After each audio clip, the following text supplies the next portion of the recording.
Good morning विद्यार्थी मित्रों। धोरण 7 विज्ञान विषय में पाठ नंबर 17 जंगलों अपनी जीवादोरी आ पाठनी शुरुआत आपणे काले करेली। आ पाठ में आपणे जोयेलुं के कई कई वस्तुनो अभ्यास करवानो छे, जेमां मुख्य तो आपणे जंगलनी ज वात करवानी छे के जंगल जे छे ए आपणा जीवनमां आडकतरी रीते प्रत्यक्ष अने परोक्ष रीते कई रीते उपयोगी छे। जंगलमांथी क्या क्या साधनों कई कई जरूरी वस्तुओ आपणे मळी रहे छे અને જંગલોને આપણી જીવાદોરી કેમ કહેવામાં આવે છે એની મોટા ભાગની વાત આપણે કાલના લેક્ચરમાં કરી લીધી। અને જંગલો ઉપર આપણે કેવી રીતે નિર્ભર છીએ, એમાંથી જે મળતી વસ્તુઓ છે આપણે કેવી રીતે મેળવવી છે એની પણ આપણે કાલે વાત કરેલી। તો આજે આપણે આ જે જંગલ છે એમાં વૃક્ષોના અલગ અલગ પ્રકાર છે, પ્રાણીઓના અલગ અલગ પ્રકાર છે અને જંગલોમાં જે છે સેન્દ્રિય પદાર્થો બને છે, વૃક્ષોના પર્ણ હોય કે વૃક્ષોની ડાળીઓ હોય, આ બધું જે સુકાઈ જાય અને જમીનમાં ભળી જાય છે એ સેન્દ્રિય પદાર્થો કેવી રીતે બને છે અને જંગલમાં પ્રાણીઓ સિવાય અન્ય સૂક્ષ્મજીવો પણ રહેલા છે, તો આ સૂક્ષ્મજીવો એ કેવી રીતે પોતાનો નિભાવ કરે છે એના વિશે આજે આપણે ચર્ચા કરવાની છે। આ ઉપરાંત આપણે પાઠની શરૂઆતમાં જ કીધું હતું કે જંગલો જે છે એ જળ શુદ્ધિકરણ તંત્ર છે અને બીજું કે જંગલો જે છે એ લીલા ફેફસા છે। તો આ બંને કેમ કહેવામાં આવે છે એના વિશે પણ આજે આપણે જોઈશું। તો શરૂઆત કરીએ આપણે। તો કાલે જ્યાં સુધી આપણે અધૂરું રાખેલું ત્યાંથી શરૂઆત કરી તો વૃક્ષોના પ્રકાર જોઈ। તો વૃક્ષો કેટલાક તમે ઊંચા ઊંચા વૃક્ષો જોવા મળતા હોય છે। આ ઊંચા વૃક્ષોમાં અમુક ડાળીઓ ખૂબ જ ઉપર હોય છે, તો પ્રકાંડની ઉપરનો જે ડાળીવાળો ભાગ છે એને તાજ કહેવામાં આવે છે, વૃક્ષનો મુગટ કહેવામાં આવે છે।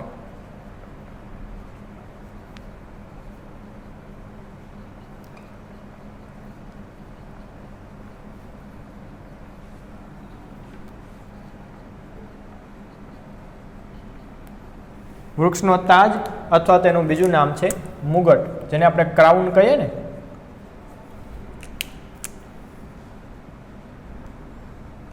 હવે પ્રકાંડ જે છે એની ઉપરનો જે ડાળીવાળો ભાગ છે એને વૃક્ષનો મુગટ કહેવામાં આવે છે। કઈ રીતે આપણે આકૃતિમાં જોઈ તો તમે વૃક્ષો જોયા હોય તો આવા વૃક્ષો પણ જોવા મળે કે જેની અમુક ભાગ જે છે એ ઉપર હોય છે, પ્રકાંડની ઉપર હોય છે। તો પ્રકાંડની ઉપર જે આખો મુગટ જેવો ભાગ જોવા મળે, જે ડાળીવાળો ભાગ જોવા મળે એને શું કહેવાય? વૃક્ષનો તાજ, વૃક્ષનો મુગટ કહેવામાં આવે છે।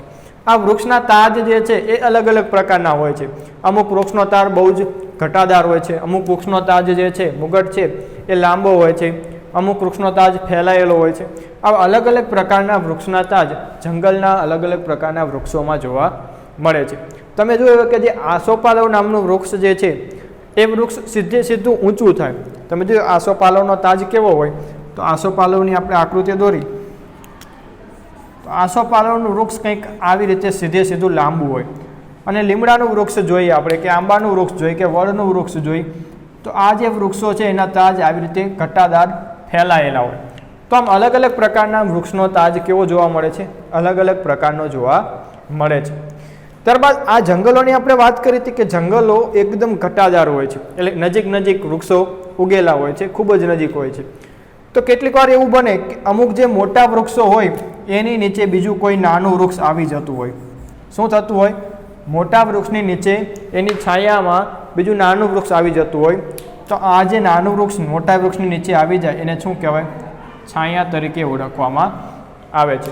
એ મોટા વૃક્ષની છાયા એટલે છત્ર છાયા એવી રીતે ઓળખવામાં આવે છે। જો ઊંચા વૃક્ષનો ડાળી નીચા વૃક્ષ ઉપર સવાઈને તેને છત્ર છાયા પ્રદાન કરે છે, તેને છાયા તરીકે ઓળખવામાં આવે છે। જે ઊંચા વૃક્ષની ડાળીઓ જે છે એ નીચા વૃક્ષ ઉપર શું થાય છે? ફેલાઈ જાય છે, છવાઈ જાય છે અને એને છત્ર છાયા પ્રોવાઈડ કરે છે, એટલે કે પ્રદાન કરે છે, એને શું કહેવામાં આવે છે? વૃક્ષની છાયા તરીકે ઓળખવામાં આવે છે। તો અલગ અલગ પ્રકારના મુગટવાળા વૃક્ષો હોય, અલગ અલગ પ્રકારના તાજવાળા વૃક્ષો હોય। જો એની આકૃતિ આપણા પાઠ્યપુસ્તકમાં આપેલી છે, અલગ અલગ પ્રકારના તાજવાળા વૃક્ષોની આપણે દોરીએ અને જોઈએ કે અલગ અલગ પ્રકારના તાજ કેવા હોય। તો એક તો આપણે લાંબા વૃક્ષનો તાજ જોયો, ત્યારબાદ બીજો તાજ જોઈએ તો અમુક વૃક્ષનો તાજ આવી રીતે સાંકડો પણ હોય છે, અમુક વૃક્ષનો તાજ આવી રીતે ગોળાકાર હોય છે, બીજા કોઈ વૃક્ષ જે છે થોડાક ઊંચા હોય અને એનો તાજ થોડો ઘણો ફેલાયેલો હોય, અને જે ઘટાદાર વૃક્ષ જે છે એનો તાજ આવી રીતે વધારે આજુબાજુમાં ફેલાયેલો હોય। તો અહીંયા આપણે અલગ અલગ પ્રકારના વૃક્ષોનો તાજ જોઈ શકીએ છીએ। તો આવા ઘણા બધા વૃક્ષોનો તાજ ધરાવતા અલગ અલગ પ્રકારના વૃક્ષો જંગલમાં ભેગા મળે છે અને તેઓ અલગ અલગ પ્રકારના સ્તર બનાવે છે. સ્તર એટલે કે અમુક વૃક્ષો ખૂબ જ ઊંચા હોય તો એનું અલગથી સ્તર બને, પછી એથી નીચા વૃક્ષોનું સ્તર બને, પછી એથી નીચા વૃક્ષો અને પછી સાવ નીચા વૃક્ષો હોય એનું સ્તર બને. તમે જો અહીંયા સ્તર બને છે, આ સૌથી ઊંચું વૃક્ષ, આ એથી નીચું, આ એથી નીચું, આ સૌથી નીચું, એવી રીતે અલગ અલગ પ્રકારના શું બનાવે છે? સ્તર બનાવે છે. તો એ સ્તરની લાક્ષણિકતા કેવી હોય? તો તેમની ઊંચાઈ, તેમનો પર્ણનો આકાર, તેમનો મુગટ, તેમના પુષ્પ, તેમના ફળ, આ બધાને આધારિત રાખીને કરવામાં આવે છે.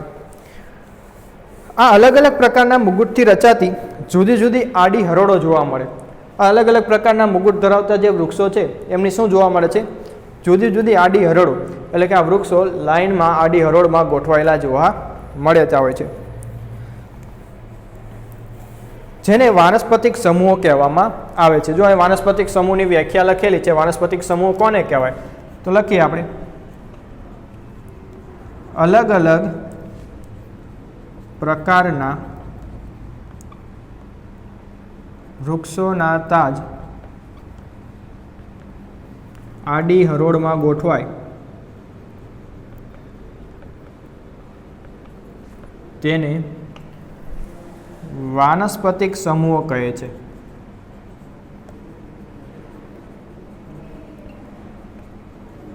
તો વાનસ્પતિક સમૂહો કોને કહેવાય? તો જે અલગ અલગ પ્રકારના વૃક્ષોના તાજ ધરાવતા વૃક્ષો હોય, અલગ અલગ પ્રકારના તાજ ધરાવતા જે વૃક્ષો છે એ આડી હરોળમાં ગોઠવાઈ જાય એને વાનસ્પતિક સમૂહો કહેવાય. આ જે વાનસ્પતિક સમૂહો છે એના અલગ અલગ સ્તર હોય એની ઊંચાઈ પ્રમાણે. તો એ સ્તર કયા પ્રકારના હોય? તો સૌથી વિશાળ અને લાંબા વૃક્ષો સૌથી ઉપરનું સ્તર બનાવે. પહેલું સ્તર કોણ બનાવે? સૌથી ઉપરનું સ્તર વિશાળ અને લાંબા વૃક્ષો. ખૂબ જ લાંબા વૃક્ષો હોય, જેમ કે તાડનું વૃક્ષ હોય કે પછી નીલગરીનું વૃક્ષ હોય. આ વૃક્ષો તમે જોઈએ તો ખૂબ જ લાંબા હોય, કંઈક આ પ્રકારના હોય. તો આ પહેલું સ્તર બનાવે. જે વિશાળ અને લાંબા વૃક્ષો છે એ પ્રથમ સ્તરનું નિર્માણ કરે છે. એને સૌથી ઉપરનું સ્તર કહેવાય. આ સ્તરને શું કહેવાય? સૌથી ઉપરનું સ્તર. ત્યારબાદ એનેથી નીચેના સ્તરમાં કોણ આવે? તો એનેથી નીચેના સ્તરમાં ક્ષૃપ આવે. મોટા વૃક્ષો પતી જાય એટલે ક્ષૃપ આવે એની પછીના સ્તરમાં, એટલે કે એનેથી નાના વૃક્ષો જેમ કે આંબો, લીમડો, એ બધા વૃક્ષો ક્યાં આવે? એની પછીના સ્તરમાં આવે. ત્યારબાદ લાંબુ ઘાસ આવે. ક્ષૃપમાં આપણે લીંબુડી જે છે, ચીકુડી છે, આ બધા ક્ષૃપ કહેવાય, જે વૃક્ષ તો ના હોય પણ છોડવા રૂપે થાય. ત્યારબાદ લાંબુ ઘાસ, જે ઘાસ હોય જમીન ઉપર ઉગેલું હોય પાતળી પાતળી ડાળીઓના સ્વરૂપમાં, એ લાંબુ ઘાસ એના પછીના સ્તરમાં આવે, એના પછીનું સ્તર બનાવે. ત્યારબાદનું સ્તર જોઈ તો નાનું ઘાસ આવે. સાવ છેલ્લું સ્તર જોવું હોય તો જે સાવ નાનું ઘાસ છે, નાના નાના છોડવાઓ છે, જેનું બીજ અંકુરણ થયેલું છે, એવા બધા છોડવાઓ ક્યાં આવી જશે? એના પછીના સ્તરમાં. અહીંયા આપણે આકૃતિ દ્વારા સમજવું હોય કે કેવી રીતે સ્તર ગોઠવાયેલા હોય તો જોઈએ આપણે. આ જો, આજે સૌથી પહેલું વિશાળ વૃક્ષ જે છે આ જે છે એ પ્રથમ સ્તર બનાવે. બીજા સ્તરની વાત કરી તો બીજા સ્તરમાં શું આવે? ક્ષૃપ આવે. ક્ષૃપ એટલે કે અમુક પ્રકારના જે છોડવાઓ છે જે નાના નાના હોય, આ છોડવાઓ ક્યાં આવે? બીજા સ્તરમાં આવે. અને શું કહેવાય? ક્ષૃપ કહેવાય. ત્રીજું સ્તર જોઈએ. ત્રીજા સ્તરમાં લાંબુ ઘાસ આવે. તો ત્રીજા સ્તરમાં છોડવાઓ પતી જાય પછી શું આવે? લાંબુ ઘાસ આવે. કંઈક આવી રીતનું લાંબુ ઘાસ જમીન ઉપર ઉગેલું હોય તો આને શું કહેવાય? ત્રીજું સ્તર કહેવાય. અને આ છે લાંબુ ઘાસ. અને આવ છેલ્લું સ્તરની વાત કરી તો જે નાનું ઘાસ છે, નાના છોડવાઓ છે, આ બધા અંતિમ સ્તર એટલે કે સાવ છેલ્લા સ્તરમાં આવે. આ સ્તરની આપણે વાત કરી તેમ કહીએ કે જે આપણે મેદાન હોય, લીલું મેદાન હોય, એમાં ધરો જે ઉગેલી હોય, આપણે કહીએ ને ધરોડી, તમે ક્રિકેટના મેદાનમાં પણ જોઈએ છે, એ સૌથી છેલ્લું સ્તર બનાવે. એ ઘાસ કેવું હોય? નાનું નાનું હોય. તો સૌથી અંતિમ સ્તરમાં શું આવે? જ્યાં નાનું નાનું ઘાસ જે છે, આ નાના છોડવાઓ જે છે, આ બધું શું આવે? અંતિમ સ્તરમાં આવે. તો અંતિમ સ્તર શેનું હોય? નાનું ઘાસ. તો તમે જોઈ શકો અલગ અલગ તાજ ધરાવતા અલગ અલગ પ્રકારના વૃક્ષો મળીને શું બનાવે? સ્તર બનાવે, આડી હરોળો બનાવે. અને આવા સ્તર ધરાવતા દરેક પ્રકારના વૃક્ષો આપણને જંગલમાં જોવા મળે છે. તમે જુઓ જંગલમાં નાનું ઘાસ પણ હોય, મોટું ઘાસ પણ હોય, ત્યારબાદ શ્રુપ હોય અલગ અલગ પ્રકારના, અને વિશાળ વૃક્ષો પણ ઘણા બધા પ્રકારના તેમાં રહેલા હોય છે. બુજોએ પૂછ્યું, શું દરેક જંગલમાં એક જ પ્રકારના વૃક્ષો હોઈ શકે? તો આપણે પહેલાં પણ ચર્ચા થઈ ગઈ છે કે દરેક પ્રકારના વૃક્ષો જંગલમાં હોય એવું ન હોય કે એક જ પ્રકારના વૃક્ષો હોય. ઘણા બધા પ્રકારના વૃક્ષો કોઈ એક જંગલમાં રહેલા હોય છે. તો અલગ અલગ પ્રકારની પર્યાવરણીય પરિસ્થિતિને આધારે વૃક્ષો અને વનસ્પતિના પ્રકારમાં વિવિધતા જોવા મળે છે. અલગ અલગ પ્રકારની પર્યાવરણીય પરિસ્થિતિ. આ પર્યાવરણીય પરિસ્થિતિ એટલે શું થાય?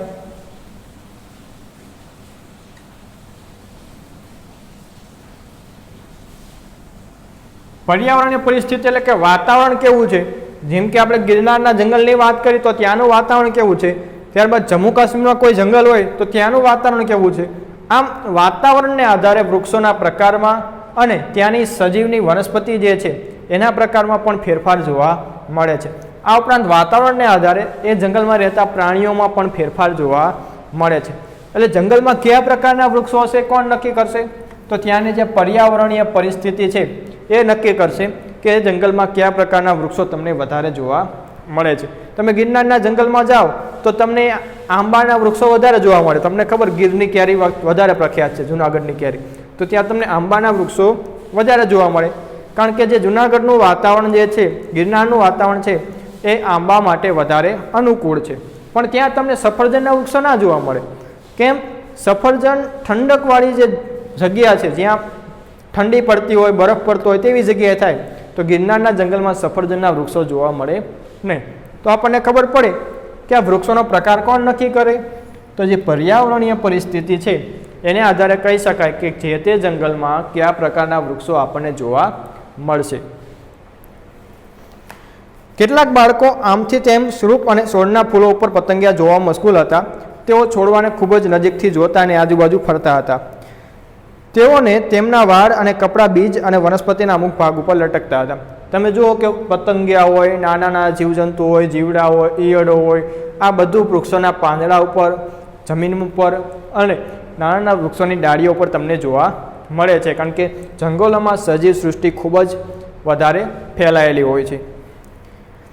તેઓએ ઘણા બધા કીટકો, કરોળિયાઓ, ખિસકોલીઓ, કીડીઓ, વનસ્પતિની છાલ પર ચોંટેલા અને નાના નાના પ્રાણીઓ, વૃક્ષના પર્ણ અને તળિયા પર પડેલા સડેલા પર્ણો પણ જોયા. તેમને જોયું કે આવા ઘણા બધા પ્રાણીઓ જે છે, કીડી, મકોડા, કરોળિયા, ખિસકોલી, આ બધા જ પ્રાણીઓ વૃક્ષ ઉપર, પાંદડા ઉપર, જમીન ઉપર પડેલા જોવા મળતા. આ ઉપરાંત તમે જોયું કે વૃક્ષના પાંદડા જે સડી જાય એ અંતે ક્યાં ભેગા થાય છે? આ બધો જ કચરો જમીન ઉપર ભેગો થતો હોય છે. પછી આ કચરાનું શું થાય?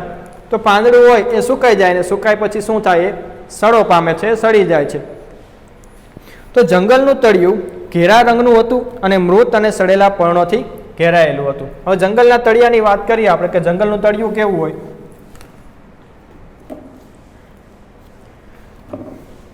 જંગલનું તળિયું ઘેરા રંગનું. પ્રશ્ન પૂછાય કે જંગલના તળિયા ઉપર કયા કયા પદાર્થો જોવા મળે છે? તો લખવાનું આપણે જંગલનું તળિયું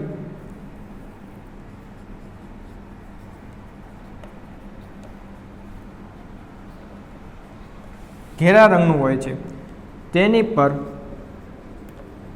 મૃત અને સડેલા પર્ણ તથા મૃત અને સડેલા પર્ણ તથા ફળ, બીજ, ડાળીઓ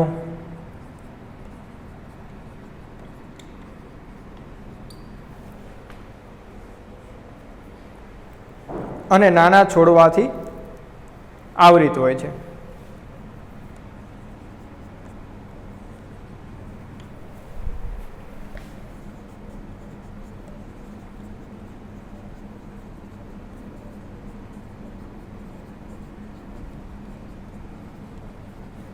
જ્યારે બુજો, પહેલી અને તેમના મિત્રો જંગલના તળિયા ઉપર ચાલતા, એટલે જંગલની જમીન ઉપર ચાલતા હતા તો તેમને જોયું કે આ જે તળિયું છે ઘેરા રંગનું જોવા મળતું હતું. ઘેરા રંગ એટલે કે કથ્થાઈ રંગ જે હોય એનું જોવા મળતું. કેમ? કારણ કે તેની ઉપર મૃત અને સડેલા પર્ણ, ફળ, બીજ, ડાળીઓ અને નાના નાના છોડવાઓ ફેલાયેલા હતા. જંગલ ઉપર શું થાય કે જંગલમાં જે કંઈ પણ પર્ણ ખરે, ફળ ખરે અથવા તો પ્રકાંડ ખરે, સુકાઈ જાય એટલે ખરી જાય, બરાબર. તો એ ક્યાં પડવાના છે? જમીન ઉપર પડવાના છે. અને જમીન ઉપર લાંબા ગાળે તે શું થઈ જશે? સડી જશે. તો આમાં ઘણા બધા પ્રકારના પર્ણો અને ફળ, ફૂલ બધા ખરેલા હોય તો જંગલમાં ઘણો બધો કચરો તેવો ભેગો થતો હોય. તેથી જંગલનું આખું તળિયું શેનેથી આવૃત થઈ ગયેલું હોય? સડેલા પદાર્થોથી આવૃત થઈ ગઈ હોય. કારણ કે તમે કે હું આપણે જંગલમાં એ પર્ણ લેવા જતા નથી, તેમને એમ પડ્યા રહે છે. તો એ બધા જ પર્ણો જમીન ઉપર શું થઈ જશે? ભેગા થઈ જશે અને જંગલના આખા તળિયાને શું કરી દેશે? ફેલાવી દેશે. આખા તળિયા ઉપર તે ફેલાઈ જશે એટલે તળિયું આપણને દેખાશે નહીં.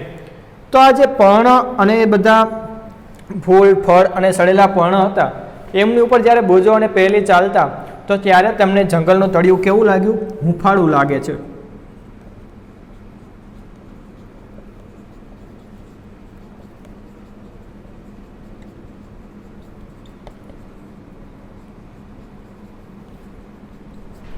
જંગલના તળિયા ઉપર જ્યારે ચાલવામાં આવે ત્યારે કેવું લાગે છે? તે હૂંફાળું લાગે છે. હૂંફાળું એટલે કે ગરમ લાગે છે. તમે જ્યારે કોઈ પણ પ્રકારના પર્ણ, ફૂલ, ફળ, આ જે જૈવિક કચરો જે છે એ જૈવિક કચરાને જ્યારે આપણે જમીનમાં દાટી દઈ અને થોડાક સમય પછી એ જૈવિક કચરાને બહાર કાઢી તો એ હૂંફાળા લાગે છે, એટલે તે થોડાક ગરમ થઈ ગયેલા લાગે છે. કારણ કે જમીનમાં દાટતા તેમાં સડો ઉત્પન્ન થાય છે અને આ સડાના કારણે તેનું શું થઈ જાય છે? વિઘટન થાય છે. આ વિઘટન થવાને કારણે તે જે જૈવિક કચરો જે છે, ફૂલ, ફળ, પ્રકાંડ, ડાળીઓ જે કંઈ પણ છે એ બધા કેવા થઈ જાય છે? હૂંફાળા બની જાય છે, ગરમ બની જાય છે. તો આથી જ બુજો અને પહેલીને જંગલનું તળિયું કેવું લાગતું? એની ઉપર ચાલતા હૂંફાળું લાગતું હતું. તો એમને પ્રશ્ન થાય છે કે શું દરેક સડતો પદાર્થ ગરમ હોય છે? આ માટે પ્રોફેસર અહેમદને પ્રશ્ન કરે છે કે શું દરેક સડતો પદાર્થ ગરમ હોય? તો પ્રોફેસર અહેમદ તેમને એક પ્રવૃત્તિ સૂચવે છે. જો પ્રવૃત્તિ 17.3, એક ખાડો ખોદો અને તેમાં શાકભાજીનો કચરો, પછી લીલા પર્ણ હોય, સડેલા પર્ણ હોય, સૂકા પર્ણ હોય, પ્રકાંડ હોય, ફૂલ હોય, ફળ હોય, બધું જ એમાં નાખી દો અને પછી એની ઉપર માટીથી આવૃત કરી દો. શું કરવાનું છે? એક નાનો એવો ખાડો ખોદવાનો છે અને એમાં અલગ અલગ પ્રકારના પર્ણ, ડાળીઓ, ફૂલ હોય, ફળ હોય, આવો બધો કચરો એકઠો કરીને ખાડો ભરી દેવાનો છે. ત્યારબાદ ખાડાને માટી વડે શું કરી દઈશું? આપણે આવૃત કરી દઈશું. થોડાક દિવસો માટે તેને આવૃત રાખો માટી વડે. એવું લાગે કે હવે આટલા દિવસોમાં અંદરનો પદાર્થ સડી ગયો છે, ત્યારબાદ આપણે માટીને શું કરવાની છે? ફરીથી દૂર કરવાની છે. હવે જ્યારે તમે અંદરના પદાર્થને જોશો તો તે સડી ગયેલા જોવા મળશે. આ ઉપરાંત અંદરનો જે કચરો છે એ હૂંફાળો બની ગયો છે. કેવું? હૂંફાળો એટલે કે ગરમ બની ગયેલું જોવા મળશે. તો અહીંયાથી એવું કહી શકાય કે જો જમીનમાં કોઈ જૈવિક કચરાને દાટવામાં આવે છે તો તે સેન્દ્રિય પદાર્થમાં રૂપાંતરણ પામે છે.